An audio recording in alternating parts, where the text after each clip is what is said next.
જય સિયારામ. જય સિયારામ. આગળ છે આજે આપણે ધોરણ 10 સામાજિક વિજ્ઞાન પ્રકરણ 1 ભારતનો વારસો તેનો બીજો ભાગ આપણે શરૂ કરીશું.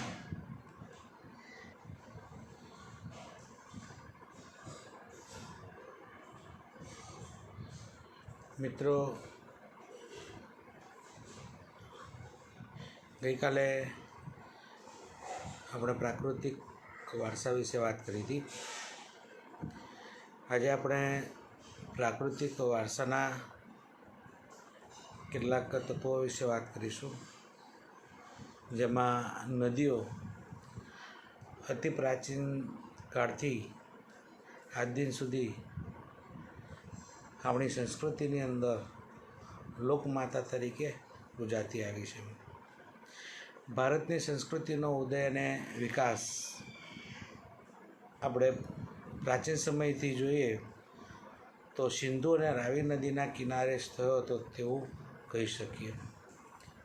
ભારતમાં સિંધુ, ગંગા, યમુના, કાવેરી, નર્મદા, ગોદાવરી, સરસ્વતી વગેરે નદીઓએ ભારતના લોકજીવનને સમૃદ્ધ બનાવ્યું છે.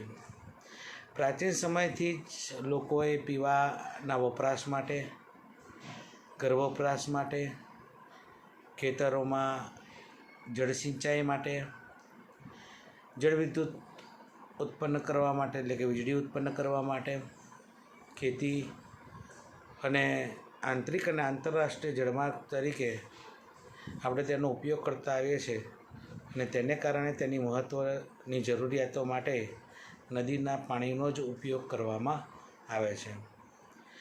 આપણી સંસ્કૃતિના સર્જકોએ નદી કિનારાની માટીમાંથી વાસણો બનાવ્યા, ઘરના લીપણ કર્યા, મકાનો બનાવ્યા અને માટીના રમકડા પણ બનાવેલા આપણને પુરાતત્વના અવશેષોમાંથી મળી આવેલા છે.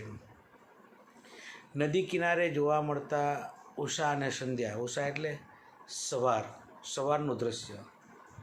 સવારનું દૃશ્ય એટલે આપણે જોઈએ તો સરસ એવો સૂર્યનારાયણની શરૂઆત થતી, ઉગવાની શરૂઆત થતી હોય, આકાશ લાલ મરૂન રંગથી રંગાઈ ગયેલું હોય, કેવું સુંદર દૃશ્ય લાગે. અને એવો સાંજે, અને એમાંય નદી કિનારા ઉપર સૂર્યથી આથમતો હોય ધીમે ધીમે. અને આ બધા ભૂમિ દ્રશ્યો જે આપણને જોવા મળે છે એ આપણને ક્યાં જોવા મળે છે? નદી કિનારા પર. તો આવા ભૂમિ દ્રશ્યો એ માનવીમાં સૌંદર્ય, સૂઝ, કલા કૌશલ્ય વગેરે વિકસાવવાની એક પ્રતીતિ આપણને આ નદીઓમાંથી જોવા મળે છે. અને નદીઓએ આપણા ભારતીય પ્રજા જીવનને સુંદર બનાવવામાં પોતાનું યોગદાન આપેલું છે. તો આ વાત હતી આપણી લોકમાતા એવી નદીઓ વિશે. હવે આગળની વાત કરીએ તો પ્રાકૃતિક વારસાના અંગ તરીકે વનસ્પતિ જીવન. વનસ્પતિ પણ આપણા જીવનમાં ખૂબ ઉપયોગી છે. અતિ પ્રાચીન યુગથી ભારતની પ્રજા પ્રકૃતિ પ્રેમી અને પર્યાવરણ પ્રેમી રહી છે. તે વૃક્ષો, છોડવાઓ અને પુષ્પો પ્રત્યે ખૂબ આદર ધરાવે છે. મનુષ્ય, પ્રાણી અને પશુ પક્ષીઓના આહાર એટલે કે ખોરાક એ વનસ્પતિ ઉપર જ આધારિત છે. આપણા દેશમાં વર્ષોથી વડ, પીપળો, લીમડો, તુલસી વગેરેને પવિત્ર માનીને પૂજવામાં આવે છે. વડ સાવિત્રીના વ્રતમાં વડની પૂજા કરવામાં આવે છે. મિત્રો, જોયું છે ને, વડ સાવિત્રી હોય, તમારા ઘરમાં જે સ્ત્રીઓ છે, તમારી મમ્મી છે, તમારા ઘરની આજુબાજુ જે સુહાગણ સ્ત્રીઓ છે, તે વડને ફરતે સૂતરનો દોરો લઈને પ્રદક્ષિણા ફરે છે. એ વડ સાવિત્રીનું પૂજન કરે છે. ઘરના આંગણાની અંદર તુલસી ક્યારો, રોજ તુલસી ક્યારે ચાંદલા કરવામાં આવે, દીવા કરવામાં આવે સવાર અને સાંજ. તે શું છે? પ્રકૃતિ પૂજા છે. અને આ પૂજા આપણે પ્રાચીન સમયથી કરતા આવ્યા છીએ અને એટલા માટે ઘણા વૃક્ષોને આપણે પવિત્ર માનીને તેની પૂજા પણ કરીએ છીએ. અનાજ, કઠોળ, તેલીબિયાના છોડ, ધન ધાન્યથી લહેરાતા ખેતરો, ઔષધિઓના છોડ વગેરે માનવ જીવનને સમૃદ્ધ બનાવ્યું છે. કઠોળ, અનાજ, પહેલી વાત કરીએ અનાજ વિશે તો ઘઉં છે, ડાંગર છે, મકાઈ છે, બાજરી, આ બધા અનાજ. કઠોળની વાત કરીએ તો મગ, મઠ, ચણા, વાલ, આ બધા કઠોળ છે. તેલીબિયા તો મગફળી છે, જેમાંથી તેલીબિયા તલ છે વગેરે તેલીબિયાના છોડ, એનો પણ આપણે જીવનમાં ઉપયોગ કરીએ છીએ. ધન ધાન્યથી એટલે કે વિવિધ અનાજ અને બીજા અન્ય શાકભાજી વગેરેના જે પાક છે એનાથી લહેરાતા ખેતરો અને ઔષધીય છોડ. ઔષધીય છોડ એટલે જેમ કે આપણે વાત કરેલી આમળા છે, બેડા છે, અશ્વગંધા છે, સર્પગંધા છે, આવા છોડ પણ આપણા આસપાસમાં આપણા જંગલોની અંદર આ મળી આવે છે, જે માનવ જીવનને સમૃદ્ધ બનાવે છે.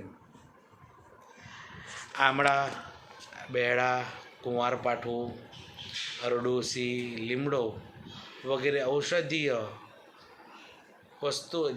છોડો માનવ જીવનને નિરોગી અને સમૃદ્ધ બનાવે છે.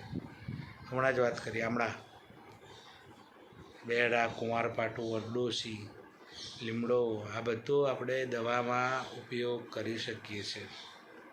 એવી જ રીતે સુગંધિત અને સુંદર દેખાતા ફૂલો, ફ્લાવર્સ, એ પણ આપણા વનસ્પતિ જીવનને ખૂબ સુંદર બનાવે છે. જેમ કે મોગરો, ગુલાબ, કમળ, ડમરો, સૂરજમુખી, નિશિગંધા, જુઈ વગેરે જેવા ફૂલો માનવ જીવનને સુંદર અને સુવાસિત બનાવે છે. મિત્રો, આપણને પણ ફૂલ જોઈ એના તરફ આકર્ષાઈએ છીએ. આપણને પણ ફૂલ જોવાના ગમે છે, ફૂલનો ઉપયોગ કરવાનું ગમે છે. તો એ ફૂલ એ પ્રકૃતિનું એક તત્વ છે અને એ પણ આપણા જીવનની અંદર ખૂબ મહત્ત્વ ધરાવે છે. ત્યાર પછી આગળ વાત કરીએ તો હવે આગળ છે પ્રકૃતિ જીવન, પછી છે વન્ય જીવનો. અને આ વન્ય જીવન પ્રાકૃતિક વારસાનું એક અંગ છે. સદીઓથી આપણે જોઈએ તો ભારતની પ્રજા એ પ્રાણી પ્રેમી છે. હાથી, ગેંડો, ચિત્તો, વાઘ, વરુ, રીંછ, સિંહ, હરણ, શાબર, રોજ, શિયાળ, સસલા, અજગર, સાપ, નોળિયા, ગો, શાહુડી જેવા અનેક જીવો આપણને પ્રકૃતિના તત્વોની અંદર જોવા મળે છે. વિશ્વમાં આપણે વાત કરીએ તો એશિયાના સિંહો એટલે એશિયાટિક લાયન એ માત્ર ગુજરાતના ગીરના જંગલમાં જ જોવા મળે છે. બીજે ક્યાંય આવા સિંહ એશિયાટિક લાયન વિશ્વમાં જોવા મળતા નથી. તો આપણા ભારત માટે ગર્વની બાબત છે. તો એવી જ રીતે આપણે જોઈએ તો લોકોએ વાઘ, મોર, મગર, ગરુડ વગેરે વન્યજીવોને દેવદેવીઓના વાહન તરીકે સ્થાન આપ્યું છે. મિત્રો, આપણે કોઈ પણ દેવની વાત કરીએ, કોઈ પણ દેવીની વાત કરીએ તો એમના વાહન તરીકે આપણને વિવિધ પશુ અને પક્ષીઓ જોવા મળે છે. જેમ કે આપણે જોઈએ ભગવાન શ્રી કૃષ્ણ, તો કૃષ્ણ ભગવાનની પાસે ગાય છે. એવી જ રીતે આપણે દેવાદિદેવ મહાદેવ શંકર ભગવાન, તેમની વાત કરીએ તો નંદી છે એમની પાસે. અંબા માતાની વાત કરીએ તો એમનું વાહન છે વાઘ છે. એવી જ રીતે ગજાનન ગણપતિ દાદા અને એમનું વાહન છે મૂષક એટલે કે ઉંદર. તો આ વિવિધ પશુ પક્ષીઓ એને દેવી દેવતાઓના વાહન તરીકે પણ સ્થાન આપવામાં આવ્યું છે. ભારતના બંધારણે આપણી રાષ્ટ્ર મુદ્રામાં 4 સિંહો, ઘોડો અને બળદની આકૃતિને સ્થાન આપીને વન્યજીવોનું ગૌરવ વધાર્યું છે. આપણે જોઈએ આપણી રાષ્ટ્ર મુદ્રા, અહીં આપણે બાજુમાં જે સ્લાઇડ આપેલી છે એમાં 3 સિંહની આકૃતિ, આમ તો 4 સિંહ છે પણ આપણને દેખાય છે 3, અને એની નીચે જે અશોક ચક્ર આપેલું છે એની આજુબાજુમાં આપણે જોઈએ તો ઘોડો છે અને બળદ છે. તમારી પાસે સિક્કો હોય કે નોટ હોય રૂપિયાની, ચલણી નોટ, ચલણી સિક્કા, તો એમાં જોશો તો પણ એમાં પણ તમને આ આકૃતિ જોવા મળે છે. 4 સિંહ, ઘોડો, બળદ, એ પણ આપણા વન્યજીવનને ગૌરવ અપાવે છે. શામાં અપાવે છે? આપણી રાષ્ટ્રીય મુદ્રામાં. વન્યજીવોની રક્ષા માટે અભયારણ્યો બનાવી તેમના જીવનની સુરક્ષા માટે કાયદા પણ ઘડેલ છે. આપણા બંધારણની અંદર વન્યજીવોને રક્ષા કરવા માટે, વન્યજીવોને સાચવવા માટે પણ આપણા કાયદાની અંદર તેને સમાવવામાં આવેલા છે. જેમાં વિવિધ પશુ પક્ષીઓની સાચવણી માટે અભયારણ્યો, એટલે કે મુક્ત રીતે વન્યજીવો ફરી શકે, ચરી શકે અને તેનું જીવન નિર્વાહ કરી શકે તેવી વ્યવસ્થા આપણા કાયદાની અંદર પણ કરવામાં આવેલી છે. આ વાતથી પ્રાકૃતિક વારસાની. હવે આપણે વાત કરીએ સાંસ્કૃતિક વારસો. મિત્રો, સાંસ્કૃતિક વારસો એટલે પહેલાં તો આપણે એનો અર્થ સમજવો પડે. તો સાંસ્કૃતિક વારસો એટલે માનવ સર્જિત વારસો. માનવીએ પોતાની બુદ્ધિશક્તિ, જ્ઞાન, આવડત અને કલા કૌશલ્ય દ્વારા જે કાંઈ સર્જન કર્યું કે મેળવ્યું તેને સાંસ્કૃતિક વારસો કહેવાય છે. મિત્રો, આપણે કુદરતમાંથી તો જોયું કે નદીઓ છે, પર્વતો છે, ઝરણા છે, જંગલો છે, પશુ પક્ષીઓ છે, વનસ્પતિઓ છે, પણ એમાંથી માનવે પોતાની બુદ્ધિથી, પોતાની જ્ઞાનથી, પોતાના કલા કૌશલ્યથી, પોતાની આવડતથી જે કંઈ નવું નિર્માણ કર્યું, નવું બનાવ્યું, નવું સર્જન કર્યું કે જે કંઈ મેળવ્યું છે તેને સાંસ્કૃતિક વારસો કહેવામાં આવે છે. જેમ કે આપણે જોઈએ તો તાજમહાલ, પથ્થરો તો હતા સંગમરમર, પણ એને આવડત, કલા કૌશલ્ય દ્વારા એ કારીગરોએ એને એક સરસ એવો તાજમહાલનું નિર્માણ કર્યું છે. એ માનવ દ્વારા બનાવવામાં આવેલું છે. તો એને કહેવાય છે સાંસ્કૃતિક વારસો. તો આવા વારસાને આપણે સાંસ્કૃતિક વારસા તરીકે ઓળખીએ છીએ.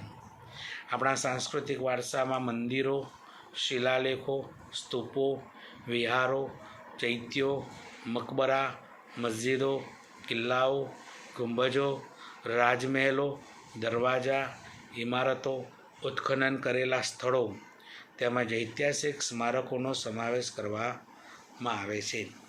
હવે સાંસ્કૃતિક વારસામાં શાનો સમાવેશ થાય? તો મિત્રો, આ મંદિરો, શિલાલેખ એટલે શિલા ઉપર કંડારવામાં આવેલા લેખો, સ્તૂપ, ભગવાન બુદ્ધની યાદમાં જે બનાવવામાં આવેલા છે સ્તૂપ, વિહારો, ચૈત્યો, હવે ગુફાઓ છે બધી, મકબરા, મસ્જિદો, ઇસ્લામ ધર્મની અંદર પવિત્ર ધામ, પવિત્ર જગ્યા એટલે મસ્જિદ, કિલ્લાઓ, ગુંબજો, રાજમહેલો, દરવાજાઓ, વિવિધ પ્રકારની ઇમારતો, ઉત્ખનન કરેલા સ્થળો, ઉત્ખનન એટલે ખોદીને સંશોધિત કરવામાં આવેલા સ્થળો, અને ઇતિહાસની દૃષ્ટિએ જેનું મહત્ત્વ જોવામાં આવે છે તેવા સ્થળો, તેને ઐતિહાસિક સ્થળો કહેવાય છે. આ બધાનો સમાવેશ સાંસ્કૃતિક વારસામાં કરવામાં આવે છે. હવે આપણા સ્વાતંત્ર્ય સંગ્રામના ઐતિહાસિક સ્થળો, એની વાત કરીએ તો સાબરમતી આશ્રમ, દાંડી, બારડોલી, વર્ધા શાંતિનિકેતન આશ્રમ, કોલકાતા, દિલ્હી, વગેરે પણ સાંસ્કૃતિક વારસાના સ્થળો તરીકે તેને ઓળખવામાં આવે છે. હમણાં વાત કરીએ આપણે સાંસ્કૃતિક વારસામાં ઐતિહાસિક સ્થળો કયા કયા, તો સાબરમતી આશ્રમ. ઇતિહાસમાં એનું મહત્ત્વ છે કારણ કે ગાંધીજીએ સાબરમતી આશ્રમની સ્થાપના કરી સાબરમતી નદીના કિનારા ઉપર, અને તેમણે પોતાનું જીવન ત્યાં આગળ નિર્વાહ કર્યું. દાંડી કૂચ કરી, અને એટલા માટે દાંડી પણ ઐતિહાસિક સ્થળ બની ગયું. બારડોલી સત્યાગ્રહ, વર્ધા સત્યાગ્રહ, શાંતિનિકેતન આશ્રમ જે કોલકાતામાં છે તે, દિલ્હી, આ બધા સ્થળો જે ઇતિહાસની દૃષ્ટિએ મહત્ત્વના છે તેનો સમાવેશ પણ સાંસ્કૃતિક વારસામાં કરવામાં આવે છે. આ ઉપરાંત સાંસ્કૃતિક વારસામાં આપણી ભાષા, આપણી લિપિ, આપણા અંકો, આપણા શૂન્યની શોધ કોણે કરી? તો આપણને બધાને ખબર છે શૂન્યની શોધ કરનાર કોણ હતા. ગણિતની શોધ કોણે કરી? પંચાંગ, ખગોળ, ધાતુ, ધર્મ, સાહિત્ય, યુદ્ધશાસ્ત્ર, રાજ્યશાસ્ત્ર, પ્રાણીશાસ્ત્ર, વનસ્પતિશાસ્ત્ર, વાસ્તુશાસ્ત્ર, ન્યાયતંત્ર વગેરેની મહત્ત્વની શોધોનો પણ સાંસ્કૃતિક વારસામાં સમાવેશ કરવામાં આવે છે. મિત્રો, એવું થશે તમે બોલ્યા શૂન્યની શોધ કોણે કરી હતી? શૂન્યની શોધ આપણા ભારતના આર્યભટ્ટે. તો આર્યભટ્ટ અને એમનું શૂન્યની શોધ એ પણ આપણા સાંસ્કૃતિક વારસાનું એક અંગ કહી શકાય. એને પણ આપણા સાંસ્કૃતિક વારસામાં સમાવવામાં આવેલો છે. પ્રાગ ઐતિહાસિક યુગથી ભારતની પ્રજાએ સાંસ્કૃતિક વારસાની અનેક બાબતો વિશ્વની પ્રજાને આપી છે. ઉદાહરણ તરીકે, દાખલા તરીકે આપણે જોઈએ તો શિલ્પો કંડારવાની કળા એ 5000 વર્ષ જૂની છે. આપણી કેટલીય કલાઓ એવી છે કે જે વિશ્વની અંદર સૌપ્રથમ આપણે ત્યાં ઉદ્ભવ થઈ અને આપણે બીજાને ભેટમાં આપી. તો એવી અહીંયા ઉદાહરણ આપ્યું કયું? શિલ્પો કંડારવાની કલા. શિલ્પ માટીમાંથી કે ધાતુમાંથી બનાવવામાં આવેલું શિલ્પ, જેની મૂર્તિ પણ આપણે કહેવાય, તે કેટલી જૂની છે? 5000 વર્ષ જૂની છે. તો એ આપણી સાંસ્કૃતિક વારસાની એક ભેટ આપણે વિશ્વને આપેલી છે. તે ઉપરાંત આપણે વાત કરીએ તો ગુજરાતના સાંસ્કૃતિક વારસાની વાત કરીએ તો ગુજરાતમાં સાંસ્કૃતિક, પૌરાણિક અને પુરાતત્વીય સ્થળો કયા કયા છે? તો ધોળકા તાલુકાની અંદર આવેલું લોથલ, લીંબડી સુરેન્દ્રનગર જિલ્લામાં લીંબડી તાલુકામાં આવેલું રંગપુર, કચ્છ જિલ્લામાં આવેલું ધોળાવીરા, રાજકોટ જિલ્લામાં આવેલું રોજડી અથવા તો જેને શ્રીનાથગઢ કહેવામાં આવે છે. આ પૌરાણિક પુરાતત્વીય સ્થળો છે જે ઉત્ખનન કરી અને પૂરેપૂરા નગરો તેમાંથી આપણને મળી આવેલા છે. તો સાંસ્કૃતિક વારસાના સ્થળો તરીકે આવા પૌરાણિક અને પુરાતત્વીય સ્થળો પણ આપણા ગુજરાતમાં આપણને જોવા મળે છે. બીજી વાત કરીએ ઐતિહાસિક સ્થળો વિશે. તો ઐતિહાસિક સ્થળોની યાદીમાં આપણે જોઈએ તો વડનગરનું પ્રખ્યાત કીર્તિ તોરણ, જૂનાગઢમાં આવેલો સમ્રાટ અશોકનો શિલાલેખ, મોઢેરાનું પ્રખ્યાત સૂર્ય મંદિર, ચાંપાનેર એટલે કે પાવાગઢ નજીક આવેલ ચાંપાનેરનો કિલ્લો તથા તેના દરવાજો, સિદ્ધપુરનું રુદ્રમહાલય, વિરમગામનું મુનસર તળાવ, અમદાવાદની જામા મસ્જિદ, ઝુલતા મિનારા, સીદી સૈયદની જાળી, હઠીસીના જૈન દેરા, સરખેજનો રોઝો, રાણી સિપરીની મસ્જિદ, નગીનાવાડી વગેરે અમદાવાદના ઐતિહાસિક સ્થળો છે. તો પાટણનું સહસ્ત્રલિંગ તળાવ અને રાણકી વાવ, વડોદરાનો મહારાજા ગાયકવાડનો રાજમહાલ, જૂનાગઢનો મોહબ્બત ખાનનો મકબરો, નવસારીની અંદર પારસી લોકોની આવેલી અગિયારી એટલે મિત્રો જેમ આપણા હિન્દુઓમાં મંદિર હોય, મુસ્લિમ સંપ્રદાયમાં મસ્જિદ હોય, ખ્રિસ્તી સમુદાયમાં ચર્ચ હોય, તેવી રીતે પારસી લોકોનું ધર્મસ્થળ કયું છે? અગિયારી. તો એ નવસારીની અંદર પણ આપણને આવી અગિયારી પણ જોવા મળે છે. આવા અનેક ગુજરાતના ઐતિહાસિક સ્થળો પણ આપણને જોવા મળે છે. ત્યાર પછી છે ધાર્મિક સ્થળો. ધાર્મિક સ્થળો પણ ગુજરાતમાં ઘણા આવેલા છે, જેમાં ભગવાન શ્રી કૃષ્ણનું સૌથી મહત્ત્વનું યાત્રાધામ, જ્યાં ભગવાન કૃષ્ણ વાસ કર્યો હતો એવો દ્વારકામાં આવેલું દ્વારકાધીશનું મંદિર, અને જગતગુરુ શંકરાચાર્યની શારદાપીઠ. 12 જ્યોતિર્લિંગ પૈકીનું એક સોમનાથ મંદિર, ખૂબ સુંદર અને લોકોનું યાત્રાનું એક મહત્ત્વનું સ્થળ એવું સોમનાથ મંદિર દરિયા કિનારે આવેલું. દ્વારકાધીશનું મંદિર પણ દરિયા કિનારે આવેલું છે. ઉત્તર ગુજરાતમાં આવેલું, બનાસકાંઠા જિલ્લામાં આવેલું અંબાજી, મા અંબાનું પવિત્ર યાત્રાધામ. મહેસાણા જિલ્લામાં આવેલું બહુચર માતાનું મંદિર. પંચમહાલ જિલ્લાના પાવાગઢમાં આવેલું મહાકાળી માતાનું મંદિર.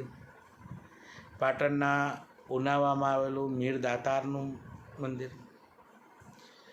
ભાવનગર જિલ્લામાં જૈન તીર્થ પાલિતાણા, જૈનોનું સૌથી મહત્ત્વનું યાત્રાધામ ગણાય છે, અને એ પાલિતાણામાં શેત્રુંજય પર્વત ઉપર આ પવિત્ર જૈનોનું યાત્રાધામ આવેલું છે. ખેડા જિલ્લામાં આવેલું ડાકોરમાં રણછોડરાયજીનું મંદિર.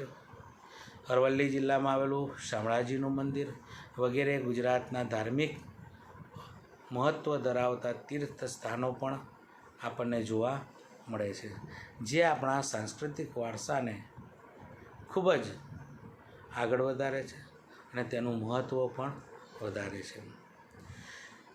હવે ગુજરાતમાં જોવા મળતા સાંસ્કૃતિક મહોત્સવો,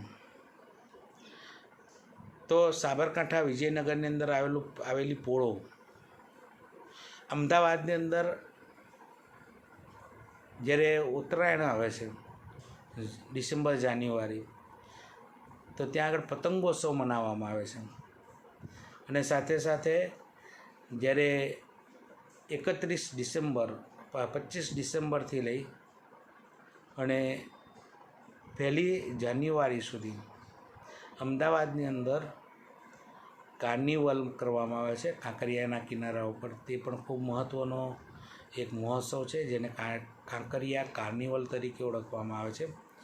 વડનગરમાં તાનારીરી મહોત્સવ, મોઢેરામાં ઉત્તરાર્ધ નૃત્ય મહોત્સવ, કચ્છમાં રણોત્સવ વગેરે જાણીતા સાંસ્કૃતિક પ્રવાસન સ્થળો પણ આપણે ત્યાં જોવા મળે છે.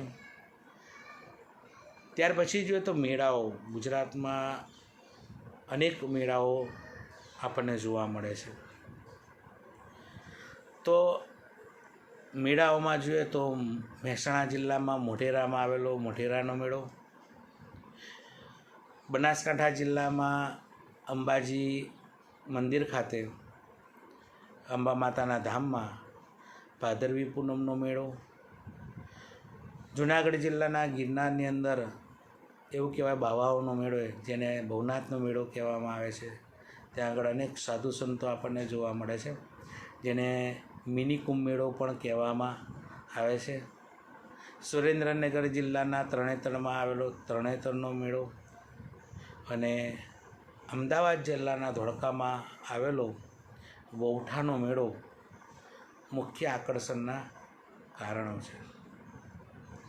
આ મેળાઓ પણ આપણા ગુજરાતી સંસ્કૃતિને ખૂબ વેગવંતુ બનાવે છે, અને મેળાઓ એ ગુજરાતના લોકોના જીવનની અંદર નવો જ કંઈક રંગ પૂરે છે, અને એટલા માટે મેળાઓ અને તહેવારોનું પણ ખૂબ મહત્ત્વ છે.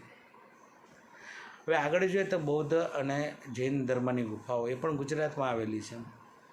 ગુજરાતમાં વડનગર, તારંગા, ખંભાલીડા, જુનાગઢ, શામળાજી, કોટેશ્વર, તળાજા, ઢાંક, ઝઘડિયા વગેરે સ્થળોએ બૌદ્ધ અને જૈન ધર્મની ગુફાઓ આવેલી છે.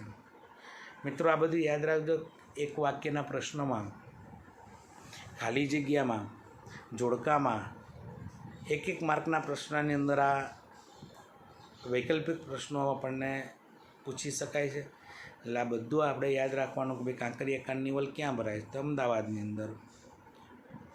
વૌઠાનો મેળો ક્યાં ભરાય છે? તો અમદાવાદ જિલ્લાના ધોળકા તાલુકામાં. ત્યાર પછી વડનગરની અંદર કયો મેળો ભરાય છે? કાર્નિવલ કયો વડનગરમાં? તો તાનારીરી મહોત્સવ. તો આ બધું આપણે યાદ રાખજો, પરીક્ષા માટે ખૂબ ઉપયોગી છે. હવે અહીંયા મેળાઓની વાત કરી છે.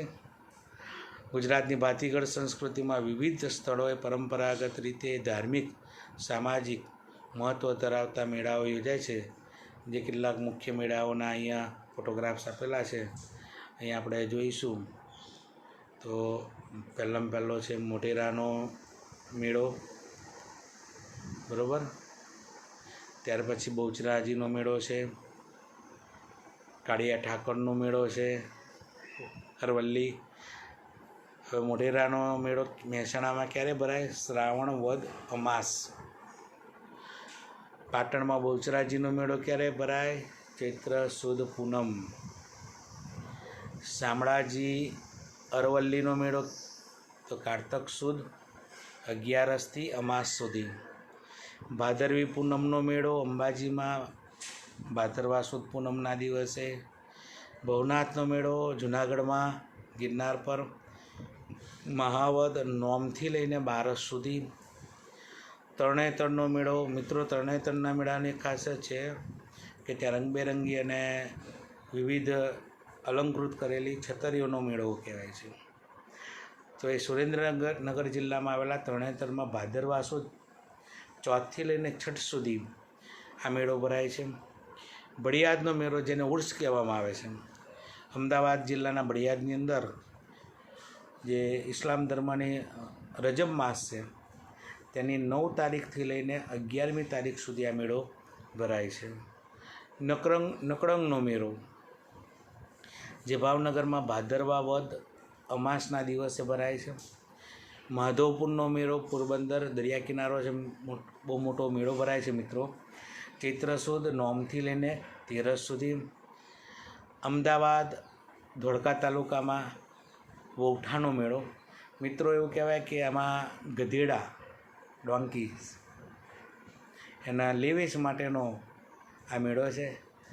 અને આ જે ગધેડા છે તેને રંગબેરંગી રંગોથી સુશોભિત કરી અને આ મેળામાં વેચવામાં આવે છે. તો આ મેળો ભરાય છે કારતક સુદ પૂનમના દિવસે. મીરદાતારનો મેળો ઊંઝાની અંદર રજબ માસ, એટલે ઇસ્લામ ધર્મના રજબ માસની 16 તારીખથી લઈને 22 તારીખ સુધી ભરાય છે. ડાંગ આહવાની અંદર ડાંગ દરબારનો મેળો, જે ફાગણ સુદ પૂનમના રોજ ભરાય છે. ગોળ ગધેડાનો મેળો, જે દાહોદ ગરબાડાની અંદર આદિવાસી લોકોનો આ મેળો છે, જે હોળી પછીના 5મા કે 7મા દિવસે મનાવવામાં આવે છે. કાર્તિકી પૂનમનો મેળો, જે ગીર સોમનાથની અંદર કારતક સુદ પૂનમના દિવસે ભરાય છે. અને કવાંટ અને છોટાઉદેપુર બંને જગ્યાએ ભૂંગરિયાનો મેળો, જે હોળીથી રંગ પાંચમ સુધી, એટલે કે લગભગ 5-6 દિવસ સુધી આ મેળાનું આયોજન કરવામાં આવે છે. તો મિત્રો, ગુજરાતની અંદર આ મહત્ત્વના જે મેળાઓ છે આ તેની માહિતી હતી. ભારતના પ્રાકૃતિક અને સાંસ્કૃતિક વારસા વચ્ચેનો તફાવત. તો મિત્રો, ભારતનો સાંસ્કૃતિક વારસો, એમાં પહેલી વાત જોઈએ તો ભારતના પ્રાકૃતિક વારસામાં પર્વતો, નદીઓ અને ઝરણા, નદીઓના ખીણ પ્રદેશો, જંગલો, મેદાનો, રણો, સાગરો, દરિયા ઋતુઓ, વૃક્ષો અને વનસ્પતિ, જીવજંતુઓ, પશુ પંખીઓ વગેરે બાબતોનો સમાવેશ થાય છે. જ્યારે સાંસ્કૃતિક વારસાની વાત કરીએ મિત્રો, તો ભારતના સાંસ્કૃતિક વારસામાં રાજમહેલો, ઇમારતો, શિલાલેખો, સ્તૂપો, ચૈત્યો, વિહારો, મંદિરો, મસ્જિદો, મકબરા, ગુંબજો, કિલ્લાઓ, દરવાજાઓ, પૌરાણિક અને ઉત્ખનન કરેલા સ્થળો, જળાશયો, આપણા સ્વાતંત્ર્ય સંગ્રામના સ્થળો સહિત ઐતિહાસિક સ્થળો અને સ્મારકો વગેરેનો સમાવેશ થાય છે. પ્રાકૃતિક વારસો એટલે પ્રકૃતિએ સર્જેલો છે તેને આપણે પ્રાકૃતિક વારસો કહીએ. જ્યારે સાંસ્કૃતિક વારસાનો તફાવત જોઈએ તો સાંસ્કૃતિક વારસો એટલે જે માનવીએ સર્જન કરેલું છે, માનવી દ્વારા જે બનાવવામાં આવેલો છે તેને આપણે સાંસ્કૃતિક વારસો કહીએ છીએ. પ્રાકૃતિક વારસો પ્રકૃતિ તરફથી મળેલી અમૂલ્ય ભેટ છે, જ્યારે સાંસ્કૃતિક વારસો એ આપણા પૂર્વજો તરફથી આપણને મળેલી અમૂલ્ય ભેટ છે. પેલું પ્રકૃતિ તરફથી છે અને આ આપણા પૂર્વજો તરફથી છે. પ્રાકૃતિક વારસો તેણે સાંસ્કૃતિક વારસાના ઘડતરમાં અમૂલ્ય ફાળો આપ્યો છે. સાંસ્કૃતિક વારસો શામાંથી બને? તો પ્રાકૃતિક વારસામાંથી જ તેનું ઘડતર થાય છે, તેના જ ઉપયોગથી થાય છે. એટલે એવું કહી શકાય કે સાંસ્કૃતિક વારસાના ઘડતરમાં પ્રાકૃતિક વારસાનો ફાળો અમૂલ્ય ગણાય છે. જ્યારે સાંસ્કૃતિક વારસો તેનો વિકાસ ઐતિહાસિક યુગોની સાથે સાથે થયેલો છે. સાંસ્કૃતિક વારસો કહે છે ઐતિહાસિક યુગ. ઇતિહાસની અંદર એટલે પ્રાચીન સમયમાંથી જે કંઈ આપણે અત્યાર સુધીમાં જે કંઈ પરિવર્તનો થતા આવે છે તેનો સમાવેશ આપણે શામાં કરીએ છીએ? સાંસ્કૃતિક વારસાની અંદર. તો આ હતો તફાવત પ્રાકૃતિક વારસો અને સાંસ્કૃતિક વારસો. મિત્રો, પરીક્ષાની અંદર 2 માર્ક્સના પ્રશ્નની અંદર આ પ્રશ્ન પૂછાય કે ભાઈ ભારતનો પ્રાકૃતિક વારસો અને સાંસ્કૃતિક વારસાનો તફાવત જણાવો. હવે આપણો સાંસ્કૃતિક વારસો અને પ્રાકૃતિક વારસો એકબીજા સાથે પરસ્પર ગાઢ સંબંધ ધરાવે છે. તો આપણે શાના પરથી? તો નદીઓ, પર્વતો, વૃક્ષો, પ્રાણીઓ તેમજ જળ, વાયુ, અગ્નિ અને આકાશ જેવી પ્રકૃતિ શક્તિઓને ભારતીય સંસ્કૃતિએ દેવી રૂપ આપ્યું છે.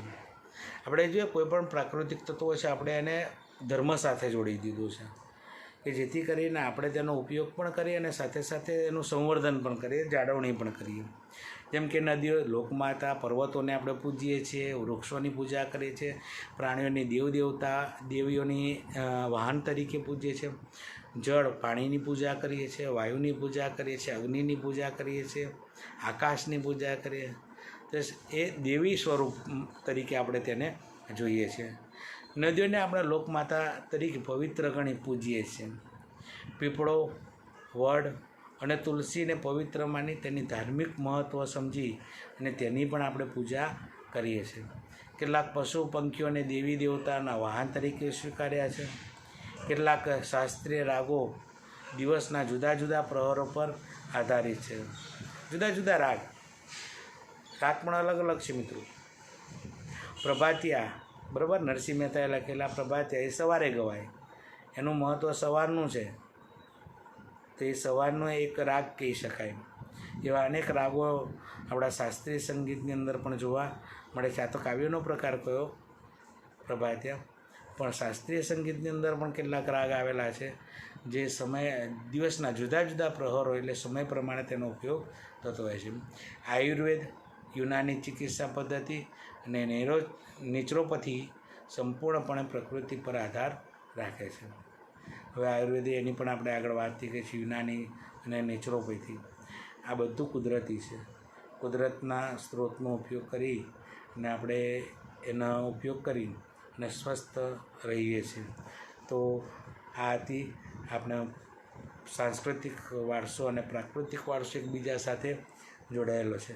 પ્રાકૃતિક વારસાની સાથે જ આપણે સાંસ્કૃતિક વારસાનું પણ ઘડતર કરીએ છીએ.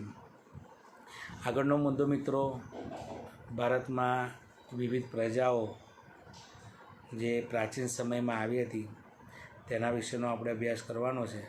પણ એ હવે આના પછીના ભાગની અંદર આપણે જોઈશું. વિવિધ પ્રજાઓ ભારતમાં આવી અને તેઓની અસર પણ આપણી પ્રજા ઉપર જોવા મળી, આપણી સંસ્કૃતિમાં પણ જોવા મળી. તેની વાત આપણે પછીના ભાગમાં કરીશું. જય સિયારામ.